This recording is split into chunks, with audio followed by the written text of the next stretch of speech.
This is Art Talk with April, an artist podcast where we meet artists from all around the southeastern states.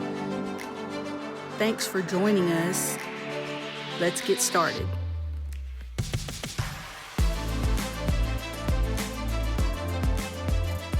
Hi everyone, welcome to Art Talk with April. Today we have Beth McKay, who's an artist and an artist educator, amongst many other things that we will probably talk about today. How are you today? Thank you for talking to me. Thank you for having me. Yeah, and I think you're in your Low Mill studio, what number are you? It is 261 right by the theater. Wow, nice. I love it. I love the gray wall and all the art. Is this all your stuff back here? Yes. Wow, that's I moved awesome. my head so you can see a little bit I more. love the bones there. That's cool.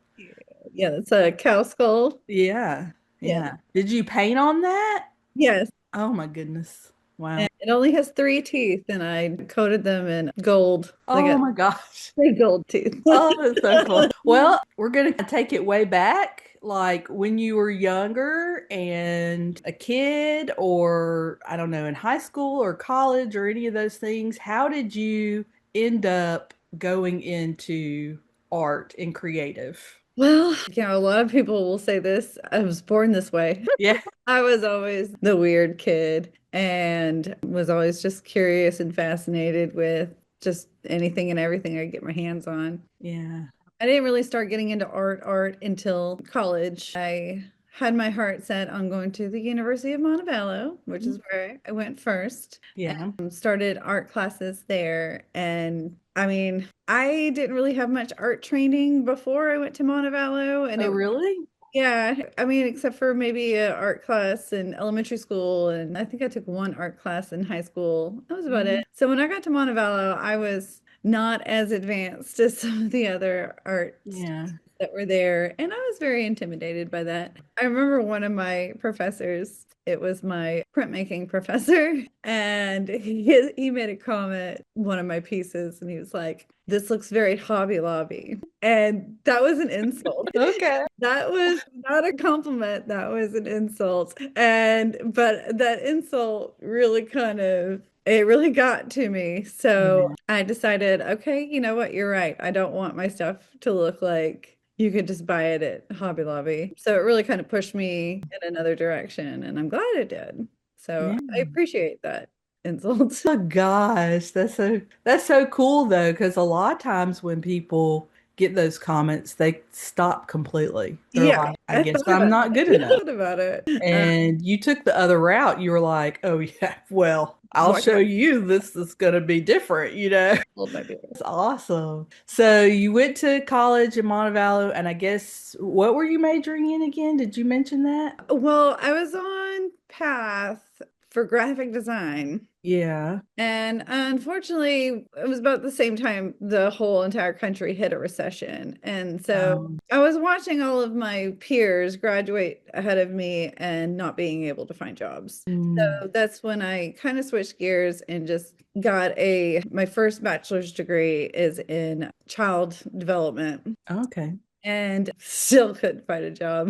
Isn't that how it goes? It was, it worked out fine. Like I did other things. I was an office manager at a mental health clinic, and I worked at a hair Yeah. salon for a while as like the front desk person. And so finally, fast forward several years later, after I'd had kids and everything, I decided to go back to school to number one, finish my art degree, and number two, get recertified to teach art. Oh. So I went back to UAH and I loved UAH. The professors and everything there were very supportive and help guide me to finding the path that I'm on now. And actually a couple of the pieces in my solo exhibit are from my time at UAH. So Oh, wow. yeah, they really help me dig out what was inside. Yeah. And nobody insulted my art there. I don't know, man. That one professor really like put a flame under you. It sounds like,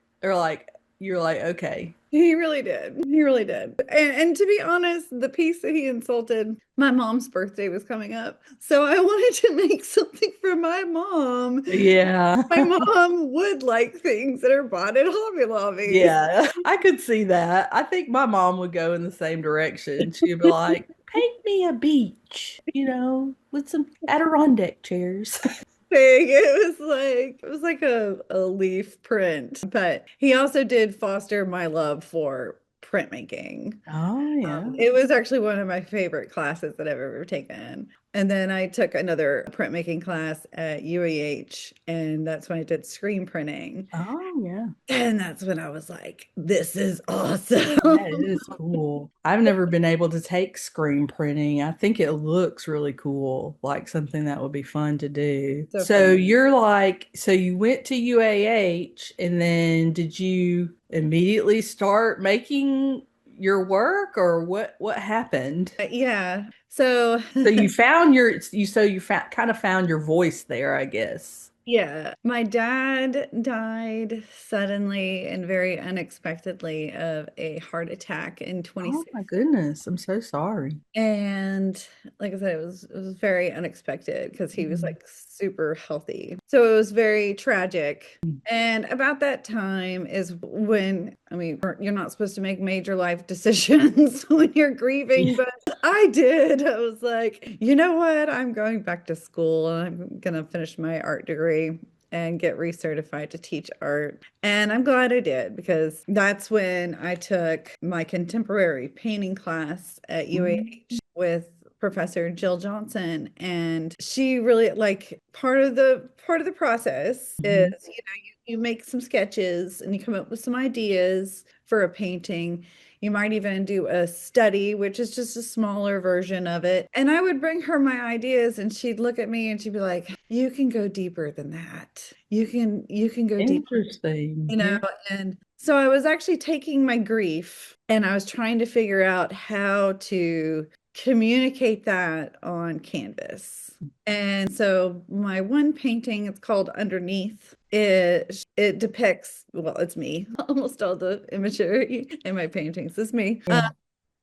Rolled up in a fetal position. Yeah. And then the tree is kind of, it's very ambiguous, and I left it that way for a reason. You can't really tell if the tree is growing around her Mm. or if the tree is growing from her. Mm. And the fetal position, she kind of looks like a seed too. Yeah. So it's very ambiguous. It's supposed to be left up to the viewer to decipher what they think. Yeah. And she's buried 6 feet deep. Yeah. I love that one actually. I was going to mention it. So that's cool. Mhm. And so from there, I guess, did you go ahead and get into teaching from that point? Yeah, I graduated from UAH and got my first teaching job at a junior high school that I won't Ooh, mention. how did that go? Oh, not go well. That's why we're not mentioning the name of it. It was a horrible experience and a mistake of my life. But then I ended up leaving that like mid-year. And That's when you know. That's when you know. I So was you might not know this, but I taught junior high art 1 year. And that was like, when was that? 2007, 2008. And yeah, I mean, like 1 year. That's all I could take. I couldn't take any more. didn't even make it a whole year. Yeah, that's what I'm saying. I'm surprised I made the whole year. But I have been teaching elementary school art for Yeah, 6 years now. So I do like that. yeah, The and that's elementary really school cool. kids are a lot better.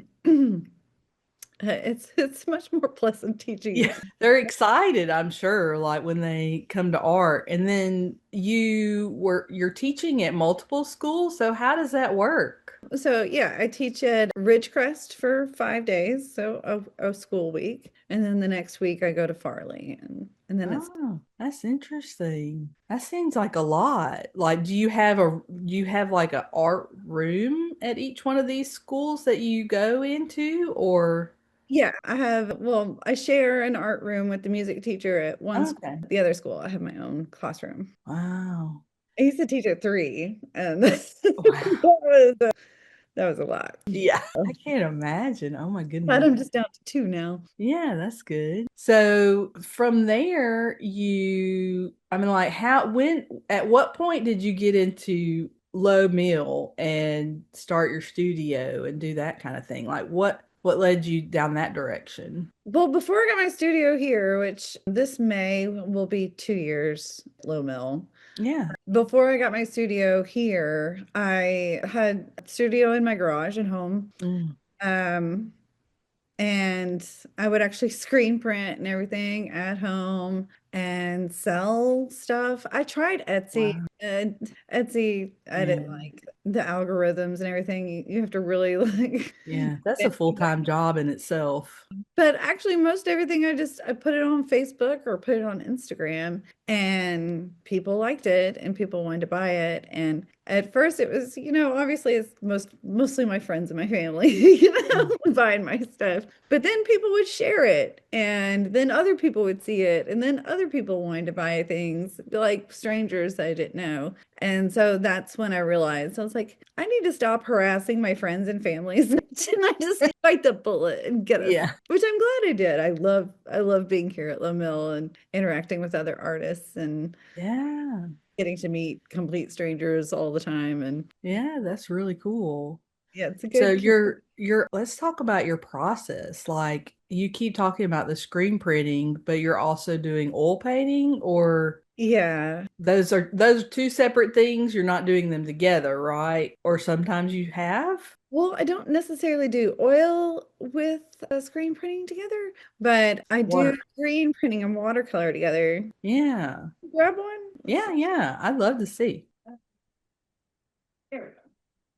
Pull it right off the wall. So this is the Oh, wow. The Okay. black fine lines, that's a screen print. And Yeah. then I watercolor the inside. Wow. Okay. And I've tried to look it up, like Google it, and I don't know that anybody else really does this process. Yeah, I think that's unusual. But I thought about it. I mean, like, yes, I draw it, but if I want to make a whole bunch of in a short amount of time, why not just speed up the process and just screen print it and then go back and paint it? So it Wow. makes the process a whole lot faster. And that way I can make a whole bunch of them. Yeah. And yeah. That's fascinating Instead, like with because watercolor, you would draw it and then go back and paint it. And then if you wanted to do another one, then you draw it again. And it yeah, might not look exactly the same, which none of these is going to look exactly the same. They're all individually painted. yeah,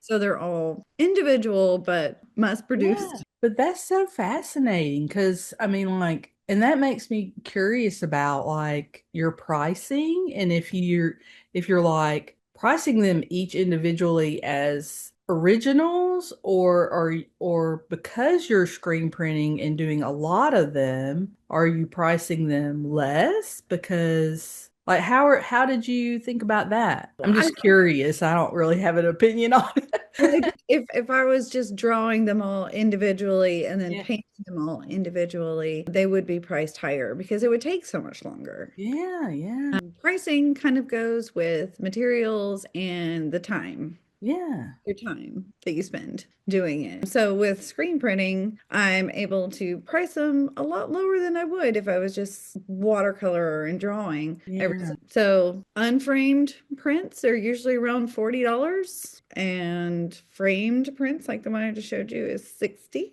Okay. But I like to have the option to buy it in a frame because I know when I go and buy other people's art in a frame, Yeah, it's sit somewhere for a while until I'm like, oh yeah, I really need to go get a frame for that. yeah. I do the exact same thing. What is that? I don't know. Even artists, it doesn't matter. I have prints everywhere. I have them like all these artists' prints, and they're like stacked. And one day I'm gonna frame them. I Yeah, might frame one, and then maybe a little while later I'll frame another. yeah, yeah. I have a little pile at my house too that is unframed and it's been sitting there for a while. I Yeah, get work from other artists, and so I have a wall in my house of local artists. yeah. That's a whole nother subject. But so you do the screen printing and the watercolors, but you're also doing oils. And Mhm. do you, I don't know, you have your studio. Do you do like festivals and things like that or? That was another thing that I tried before I got my studio. I wouldn't do festivals, but I would do like the art walk downtown. Yeah. I did the outdoor market here at Low Mill. And like one time the bar at 805 contacted me, and so I did a little like Christmas market thing at 805, and I would sell a lot of stuff. So that was another push to go ahead and get a studio. Yeah. Um, So those went well, but you don't do that anymore, really? no, not so much. My Saturdays are reserved for being here in my studio. Mm. And Yeah, that makes sense. there are artists here at Low Mill that they also do, markets and Yeah. festivals and stuff like that, but they also don't have a full-time teaching job. I was Where they thinking that would probably be like the people who do that and do it seriously. It is so time consuming and such a process. And they travel and they do all this stuff. And I'm like, holy cow, you guys have way more energy than I do. They It's a do. lot. Yeah, they do. And it's a lot of work. You have to apply for all of those things way in Mhm. advance and everything. So Yeah. I applaud them. I tried it a few times and I just don't think it's for me. Yeah, yeah. I totally feel you there. So, with your two different kind of processes, is all of your work kind of the same sort of, I guess, voice and style, or do you have two different directions there as well? That's a really good question. Putting you on the spot. I guess I would categorize it like my oil paintings are their own separate category. And then when it comes to like screen printing and watercolor, that's where I can like explore more and experiment more and kind of it doesn't have to all be about body parts and depression, like just kind of whatever strike piques my interest at the time. Like I did Mm. a series of tarot cards. That was Oh, fun. I did a cassette tape, a t-shirt behind me. yeah, yeah. That is That's cool. it's a mixtape that my boyfriend in high school gave me. Ah, And I just thought that would be really cool on a t-shirt. And so I made t-shirts and I made prints. And so it's kind of like, I don't know, just whatever just kind of piques my interest at this yeah. moment because like I get inspiration from all different types of places. Sometimes I'll just be like scrolling on Facebook and I'm like, oh, that would be really cool. Or maybe I'm walking through a store and I'm like, oh, I could do that better. Oh, that's funny. That's really interesting to me because I picked up on that you kind of had like your oil paintings, it seems very defined and a very like solid direction that you're going in, and you have your art show that's going on right now. Now, where is that at? That's downstairs in the first floor. It's called the Ramp Gallery, but it's right over there by the food place that has the crepes. Ooh, I'm I can't remember. a low mill person, not a food establishment, but it's right there downstairs, like kind of Yeah. the main entrance. Yeah. Yeah, it's right What's there. the show called again? It's called Depression Incarnate. Mm-hmm. And that has a clear theme. Like what is that about? What is your inspiration there? Okay. Well, like I mentioned earlier, it started when I was trying to process my feelings of my dad passing. So that's how it started. And then shortly after my dad died, I started going through a divorce. And that Um, was also a yeah. grieving process. And so my one painting organs, that is me processing the divorce and learning how to live and operate as a single mom and how to find myself. What do I like? What do I want to do this weekend? Sure. so it kind of, that was me processing that. And then, so I just started building off of just anytime I felt anything. And the painting Wallflower, I had tried to put myself out there on the dating scenes and I mean, I'm gonna just be honest, I got rejected. I got dumped a few times, and I'm like, what is wrong with me? Is it me? Like, and so that's where the wallflower painting came from. Yeah. It was just kind of, I was starting to feel like a little bit invisible and like I didn't really know who I was. And so in the painting, she's kind of blending in with the background. The Yeah. background is looks like wallpaper. And so part of the wallpaper is like in her hair, on her clothes. I love that. Clothes are like the same color as the background. And so it kind of looks like she's coming forward out of the wallpaper, but then she's also stitching back up her heart. Mm. So that was the part where I'm like, I need to work on myself. I Yeah. heal myself before I put myself out Yeah, yeah, absolutely. there. And Because that is so, I feel like, such a depiction of that kind of process of like, okay, who am I? And then trying to connect with other people and not really finding connection. Like yeah, that's a common experience that a lot of people have. yeah, And that's something that, I think is valuable to paint, that sort of emotion and putting that out there. And your other pieces are also very emotional. So, and I don't mean to like sort of stereotype it or anything, but it's very Frida Kahlo.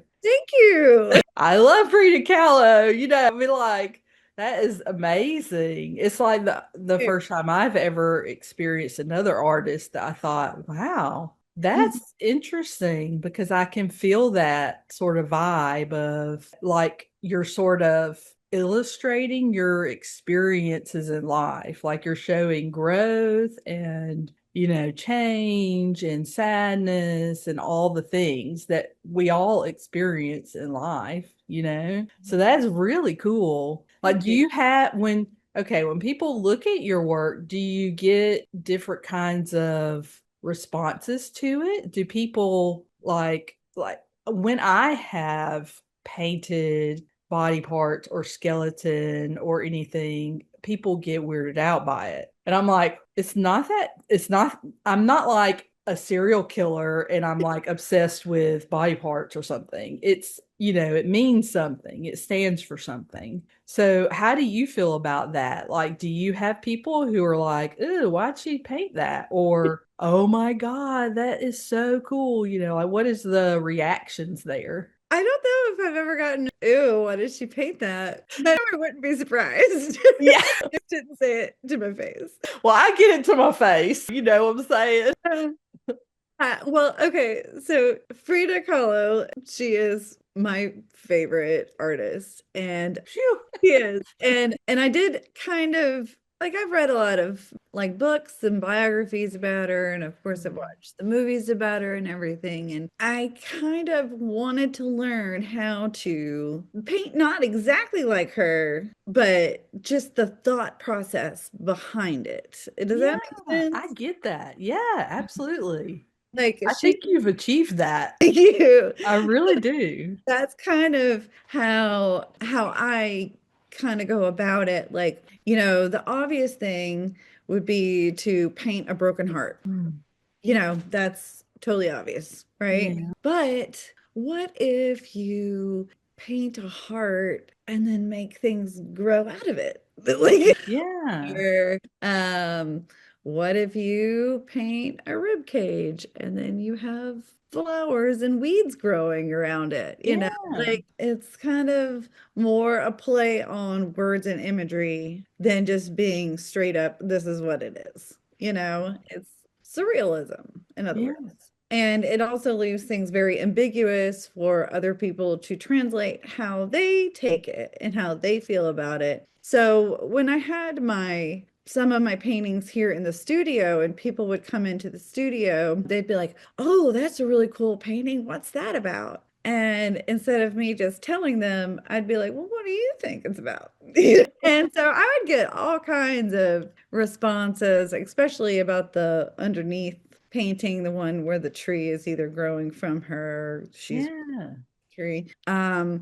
Everybody seems to really like to interpret that one differently. And that's totally okay because it doesn't have to be how I meant it to be. Yeah. It's all about how other people view it. And that's kind of what I go for. But Yeah, I mean, everybody's going to have their own perspective anyway. And I think, I don't know, that's interesting. Something just occurred to me that, like, as artists, we're painting our own experiences. Some of us, are painting experiences like that and putting our emotions into our work. And I think that leads to like a connection with other people, but in an interesting way. It kind of goes through a process of being, filtered through their perspective, I guess, and their experience. And somehow that makes it a stronger, piece, I yeah, guess. It's yeah, interesting. it's not easy to leave something super ambiguous, especially when you're the self-portrait. Yeah, yeah, So I do try and hide the face a little bit, maybe, or like a one painting, she literally took her face off and hung it on yeah, yeah, in a frame. And she framed yeah. it, put it on the wall, Ew, I loved that one. I was like, oh, that is, orchids, and been like, ew, gross. They just didn't say it to me. So I do try. I mean, there really only one painting, it's my full face. yeah. That's the wallflower. And there was just really no way around that.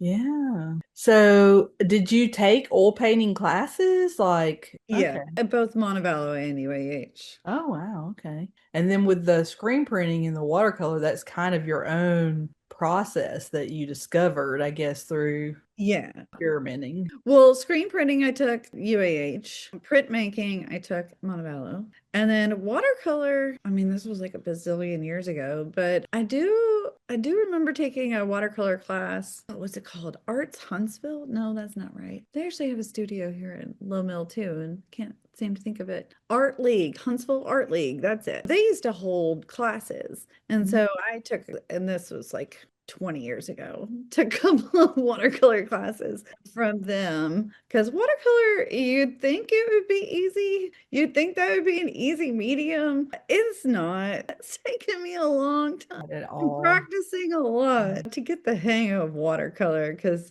you can add too much or you can add too, it's better to add too little, but, and then you can kind of build on top of it, Yeah. layers, but yeah, watercolor is not easy. And so that's taken a long time, just messing around with it and playing with it. Trying to figure that one out. Well, okay, so then you have I'm like bouncing all around here. I'm trying to like learn as much as possible. So you have your studio at Low Mill and you set it up, you brought in your stuff to like, I guess, make your space kind of feel like your work or whatever. And what's the experience there? Have you ever had, interesting reactions, or what are people's feelings about it, and then how do you go about like having a business there? People's reactions are different. It's either for you or not for you, right? Usually the not for me people just keep on walking. Yeah. Let's see. This was interesting. One weekend last year, there was a physicians conference at the VBC. And I guess after their conference, they all decided to come to Low Mill. And I had three separate physicians. One of them was a surgeon come in my studio and compliment me on my anatomy painting skills. Oh, wow. Oh, that's something. I have scoliosis, and one of the paintings that's in the show is of my scoliosis. And when I was diagnosed with scoliosis, I was just like in my 30s, and my chiropractor took x-rays. Mhm. And I contacted him a couple of years ago and I was like, do you still have my x-rays? Can I have them? And they were like, "Oh, it's a good thing you contacted us when you did because we were about to destroy them because everything is digital now." Wow. Okay, great. Can I have those? Yeah. So I have them hanging in my big window in my studio, and that actually catches a lot of people's eyes because they walk by and they're like, "Oh my God, are those real?" I'm like, "Yeah, it's my scoliosis." It's And me. yeah, and then that just usually opens up conversation for other things. So I get a lot of mixed reactions. I mean, some of my screen prints, I'd say I have kind of a whimsical vibe. Yeah. Yeah, whimsical. That's a good way to describe it. So a lot of times people will walk by and they'll be like, "Oh, that's so cool," and I'm like, "Okay, you're my kind of people. Come on in. You're my kind of people. Let's go. Yeah. Come That's on." awesome. So like when people are, do you work there in your studio or and people can like walk around while you're working? Like Yeah. how does that go? Like I mean, I don't know if I would be able to get anything done with people walking around. It's really weird at first because I do feel like fish in a fishbowl because people Yeah. walk by and just stare at me. But I've gotten used to it. I guess it doesn't really affect me so much anymore. But yeah, like I will sit here and screen print and people will walk in and they'll be like, "Oh, what are you doing?" So then the art teacher in me comes out and I end up like Yeah. and teaching people how to screen print. That's awesome. Yesterday, I was making some Valentine's Day cards, and a couple of little girls came in, and I was like, "Do you want to watch me make a Valentine's Day card?" They're like, "Yeah." So I'm like, That's "Okay." fun. I don't have it out right now, but you can take a paper towel roll, an empty paper towel roll, or toilet paper roll, and you Mhm. kind of squish it together, and it turns into a heart. And then you dip it in watercolor paint and put it on a card. Like a Oh. quick and easy way to make Valentine's Day cards, and Oh, that's awesome. so these I cute might have to try that right after your interview and be like, okay, let's see what my kids will be like. What is she doing? cute little girls are watching me make Valentine's Day cards, and That's fun. so the art teacher in me comes out a lot here too, and I end up like explaining to people or teaching people like the process and how to do Yeah. um That's probably good though. That, that probably gives them an insight into, you and your creative process and make it more interesting to some people. well, yeah, and I think that was definitely part of the low mill idea is Yeah. people want to see you working and they want Yeah. to be able to ask you questions and have you explain it to them. It's kind of like exposing people to how art is made, not just coming to look at it like you would at a museum. You're Yeah. getting a little behind the scenes look at how the art is made. And that was Yeah. kind of the idea behind Low Mill. They want the artists to be working while your studio is open. Now, is that always easy? No, because if you leave ink sitting too long, it's going to start drying. Or Yeah. if you leave that painting sitting too long, it's going to start drying. So if it was something like time consuming that I couldn't work, risk being interrupted, Yeah. I wouldn't do it when I have open studio hours. I'd come up here when they're closed and do it. But people want to see That's you. They neat. want to learn about it and they want to see it. So Yeah. That's interesting. I've talked to several low mill artists, and nobody has ever mentioned that before, but that would cause a lot of problems. Or like if you're in the middle, like so I used to paint windows for like gift shop and would have like paint out, and would be working and people would walk by and I'd be like, oh, don't talk to me, just let me, do what I'm doing. But I had a person accidentally get the paint like on themselves and they flipped out. It was like, what? You gotta have to pay for this. And I'm like, oh my God, what am I good? Like things like that could happen. Like if people are just walking, like the little girls coming in, knocking over a container of paint or ink or, like stuff like that, like makes me a little nervous. Like, well, I learned kind of early on having my studio at Low Mill. I kind of have my workstation set up. So like the front half is the store. yeah, This half is my space. It's Yeah. past MySpace. But I Like love you it. can put a table in between or something to keep. Well, it's a very narrow opening, and but should be pretty obvious that you're not supposed to come back in this area. This is Yeah. area. But I've had a couple of customers, patrons just walk back in my space. And I'm like, Oh, don't go back there. um, yeah, it was really funny. This one guy, I don't think he realized what he was doing. I'm not real sure, but his poor wife was so embarrassed, and she was like, "Honey, I don't think you're supposed to go back there." Like, oh, okay. Like, I know this is clearly a boundary. It's just it. So I don't know. That's funny. I don't know if he just didn't realize that or if he just wanted to get closer to the X-rays. I'm Yeah. not sure. So I kind of moved things around a little bit so it's even a tighter space. So really like, yeah, you stay over there and I'll stay over here. But I like people will come along and like look at the things on my workbench, like if they're for sale, and I'm like, no, this is my workspace. It's not for sale. You can't buy my Sharpies. Oh my goodness. That is so crazy. I can't imagine. Like, no, don't touch that. These are my Sharpies. Can't have those. So you've got your art show, and that lasts until February 27th, 28th. So the 28th. day of February. Okay, I got you. And do you have any other things going on? I actually have two pieces that are in a separate gallery show. It's a collaborative show with the ALWCA, the Alabama Women's Art Caucus. Yeah. And it's on the second floor gallery right here by the theater. And it's a collaboration show with other artists, all female artists, because we're Alabama women. That's so fun. But that one has got a lot of really cool pieces from other female artists. But I have two small pieces in that one. So that I do also have that going on. That's cool. And how can people like get in touch with you or come find you? I guess you said, they're in Low Mill by the theater. And then can people buy your work off of the internet or get prints? Or how do you do that? Well, I am open to shipping prints, Okay. but I'd have to charge like a shipping fee. But the best way to get in contact with me is on Instagram. Okay. You want me to give you my Instagram handle? Yeah. It is B as in Beth McKay, McKay studio art. And it's on Instagram. All right. Yes.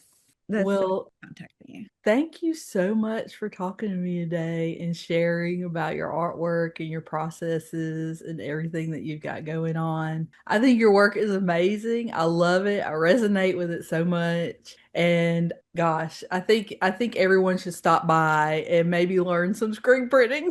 I'm not put you on the spot there, but thank you for listening to Art Talk with April. New episodes are out Tuesday at 6 p.m.